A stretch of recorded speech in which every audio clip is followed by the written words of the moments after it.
Tafsir Al-Azhar Quran Surat Al-Ma'idah ayat 67 bagian kedua. Dalam pada itu, jika kita perhatikan seluruh hidup beliau, baik seketika masih di Mekah atau dalam perjalanan hijrah ke Madinah, atau sebelum sampai di Madinah, berpuluh kali diadakan orang percobaan membunuh beliau, namun semuanya itu tidak berhasil. Pamannya Abu Lahab sendiri pernah dihasut dan dibujuk oleh kaum Quraisy supaya membunuh Muhammad. Mereka berkata, "Hai Abu Utbah," salah satu gelar Abu Lahab, karena seorang di antara anaknya bernama Utbah, "Engkau adalah pemimpin kami. Engkau lebih utama di sisi kami daripada Muhammad." Sayang sekali Abi Thalib selalu membelanya dan menghalang-halangi kami buat menentukan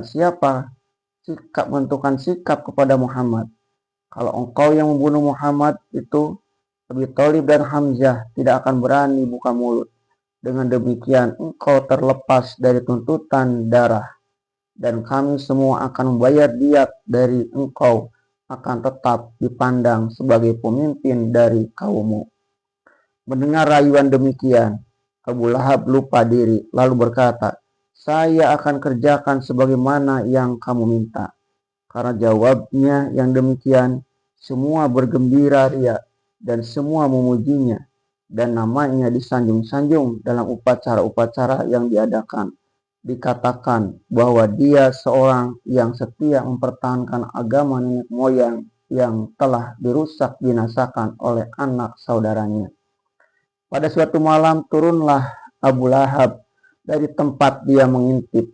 Padahal Rasulullah SAW sedang sholat. Istrinya sendiri, Ummi Jamil, memanjat dinding, memperhatikan perbuatan suaminya, dan mendekati tempat Rasulullah berkholwat. Didapatinya Rasulullah sedang sujud. Abu Lahab datang. Setelah dekat benar, dia bersorak keras-keras yang maksudnya supaya mendengar sorak itu Muhammad SAW akan timbul takut. Namun Rasulullah masih tetap salat, masih tetap sujud. Sejenak pun suara itu seakan-akan tidak didengarnya. Tetapi setelah Abu Lahab dan istrinya Ummi Jamil hendak melangkahkan kaki ke muka, hendak menikam Nabi SAW, kaki mereka tidak dapat diangkat, sehingga terpakulah mereka di tempat itu sampai datang waktu subuh. Dan Rasulullah pun selesailah mengerjakan sholat malamnya. Dan melihat itu berkatalah Abu Lahab, "Ya Muhammad, lepaskanlah kami." Rasulullah menjawab, "Selama kalian keduanya masih ada maksud menganiayaku, selama itu pula kalian masih akan terpaku di tempat kalian berdiri itu." Maka dengan segera Abu Lahab menjawab, "Mulai sekarang maksud itu telah kami lepaskan." Jawab Rasul, "Kalau begitu baiklah." Lalu beliau berdoa kepada Allah. Tidak berapa lama kemudian mereka pun terlepas. Ada pula seorang dari Taif namanya Kanda bin Asad. Dia terkenal kuat dan perkasa. Dia datang dari Taif ke Mekah menyatakan kepada kaum Quraisy bahwa bersedia membunuh Muhammad asal dapat upah yang patut. Permintaannya itu dikabulkan oleh kaum Quraisy dan kepadanya disediakan upah besar. Maka diintiplah Rasulullah yang akan pergi sholat ke Masjidil Haram. Pagi-pagi di tengah jalan di antara Rul'ah dengan si Ukal hendak membawa semacam pelating atau ketapel umpan tali yang kalau kena tepat pada kepala bisa pecah. Seketika kelihatan olehnya Rasulullah SAW. Dicobanyalah mengayunkan umpan tali atau misrak yang di tangannya itu. Tetapi ajaib, seketika dia memulai memutar-mutarkan umpan tali yang berisi batu berat itu, sebelum terlepas keluar, dadanya sendirilah yang ditumbuknya, sehingga si Kanda terpelanting jatuh. Hampir dia mati karena umpan baliknya sudah jadi bumerang mengenai dirinya sendiri. Akhirnya dengan kesakitan dia pun bangkit dan terus lari, meninggalkan tempat itu dan datang kembali ke tempat kaum Quraisy. Lalu mereka bertanya, "Apa kabar?" Anda menjawab, "Coba lihat olehmu. Tidakkah kamu menampakkan beberapa ekor unta besar mengejar di belakangku, sampai aku lari terbirit-birit kemari?" Orang-orang itu menjawab, kami tidak melihat apa-apa. "Celakalah kalian, aku melihatnya. Seram sekali," jawabnya. Setelah itu tidak ditunggunya lama lagi.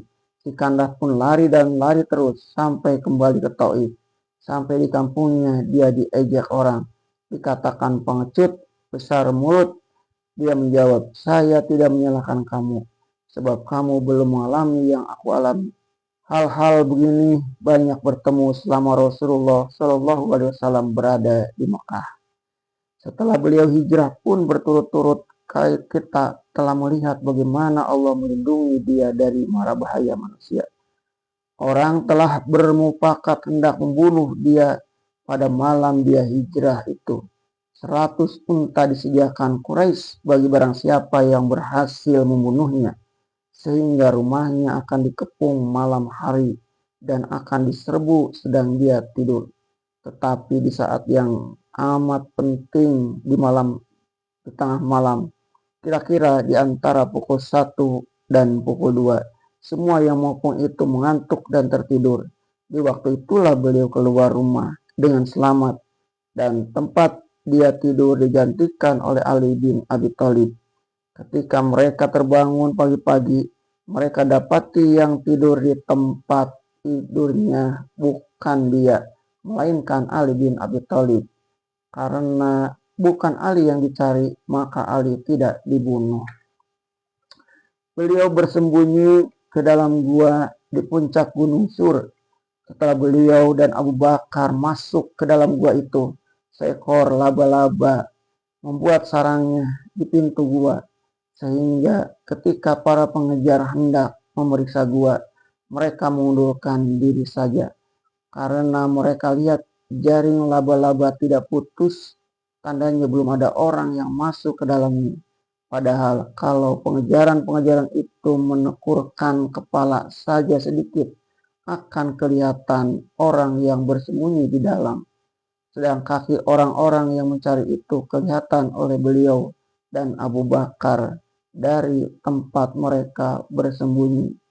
Setelah 3 hari 3 malam sembunyi dalam gua itu, dalam perjalanan ke Madinah, dia dikejar oleh Suraqah bin Malik yang sangat mengharap dapat upah dari Quraisy kalau dapat membunuh beliau. Dia kejar Nabi dengan kudanya, tetapi setelah dekat kepada Nabi dan Abu Bakar yang berjalan lambat, terlihat dia mencoba hendak mengangkat senjata. Kaki kudanya terbenam masuk pasir. Setelah dialaminya itu sampai 3 kali, lalu dengan tenang dia mendekat Nabi dan meminta maaf, serta memohon supaya dia didoakan. Rasulullah SAW mengabulkan permohonannya. Beliau doakan. Ketika dia akan pulang ke Mekah, ditawarkan makanan dan bekal beliau berdua di jalan. Tawarannya dia ditolak Nabi dengan baik, dan beliau minta saja kepadanya supaya dia jangan turut campur pula dalam pekerjaan mengejar-ngejar beliau sampai sebagai orang Quraisy itu. Suraqah berjanji bahwa dia tidak akan campur lagi dalam perbuatan itu. Sampai di Madinah, orang Yahudi Bani Najir telah mencoba hendak menjatuhi beliau dengan lesung batu dari atas sutuh rumah. Tetapi beliau selamat dari maksud jahat mereka itu. Dan setelah selesai beliau menaklukkan benteng Khaybar, seorang perempuan Yahudi telah memberikan kaki kambing beracun yang sudah dipanggang untuk beliau itu.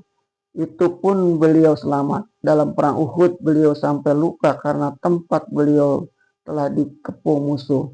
Beliau mendapat luka-luka dari serbuan itu, tetapi luka-luka itu tidak sampai memengaruhi keteguhan hati beliau memimpin umat sampai beberapa tahun di belakang.